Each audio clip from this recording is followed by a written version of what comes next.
Today's supposed to be Christmas Eve, and I feel weird for not celebrating as much or being in Christmas cheer.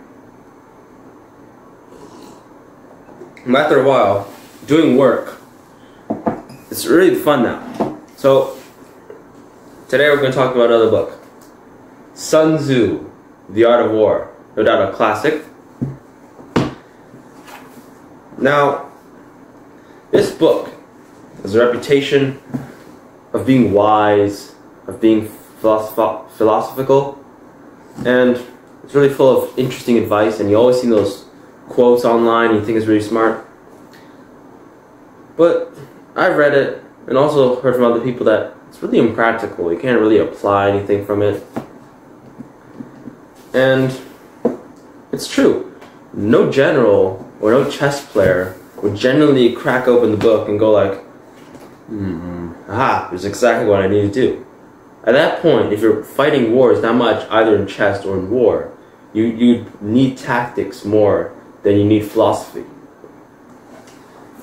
That's not to say it's useless. That philosophy, all generals and chess players should still read this, just to retain the philosophy. But after reading this a few times, I really understood the key concept in this book. If you could have this one key that I'm going to give you today, then you could, if you have this book or think of getting this book, you can unlock the entire book completely. Now the title is named Sun Tzu, The Art of War. And immediately when you think of war, you think of troops marching toward each other, you think of combat in the field. And that's not the right image. Or it's not the right image that Sun Tzu is trying to portray in the entire book. I would rename it, if I was in charge, to The Art of Violence. Now immediately when you think of violence, something different happens. You think of unfairness, a massacre, death. And I don't want you to go around killing people, but the whole point of war is violence. What I mean by violence is not like actual death or blood, but rather things are unfair in your favor all the time. That's how you win. Now, when I was a year ago, when I played chess more frequently, I would play against other people and I would just casually, I would just go open the book and just read it while I was playing just to get some ideas. And every time I read this thing, I would lose because the philosophies here are just not practical on a battlefield. Actually, correction, they may be, but chess is a game of skill because it's a sport. It's not violence, it's a sport. In a sport, you isolate all the variables into one, skill. So that doesn't count as war, that's a sport. But supposing you played a game of chess and immediately saw on your side of the board you had an extra queen, and you know the other person you're fighting has equal skill of you, you're obviously going to win because you have an extra queen and it's equal skill.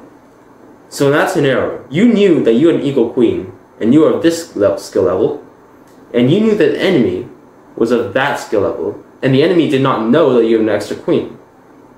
That's what Sun Tzu means by his super famous quote.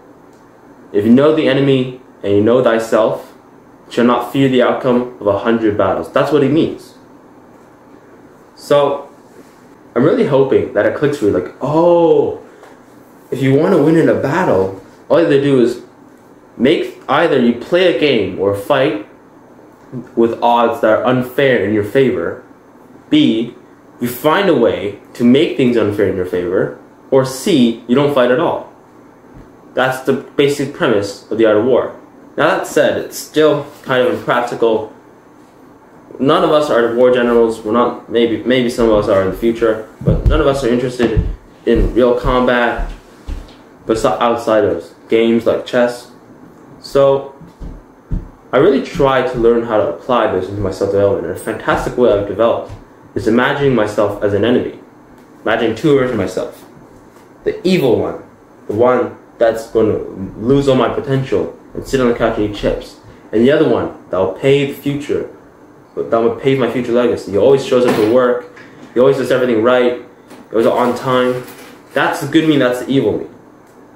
Now, supposing I wanted to go on a fitness regimen, which I already am, but supposing I didn't and I wanted to, in my house, the evil me would win. Because there's food, there's comfortable chairs, no one's expecting me to work out, no one's keeping me accountable, and there's plenty of other things to do. So right now, if I was in my home and I wanted to work out, the evil me, the odds of him winning are in his favor. And the only way the good me can win is with discipline and good habits, which at that point, I don't have at the point if I didn't work out. But at a gym, the good me, the odds are now stacked in the good me's. At the gym, the odds are now stacked in the good me's favor. It's very difficult to show up at a gym. You pay the membership, you sign the card, get in, you have all your equipment, and not work out. And that's a quick concept I want to share with you. Like, if you want to make sure that if you want to make sure that you succeed, then ensure that the odds are stacked in favor.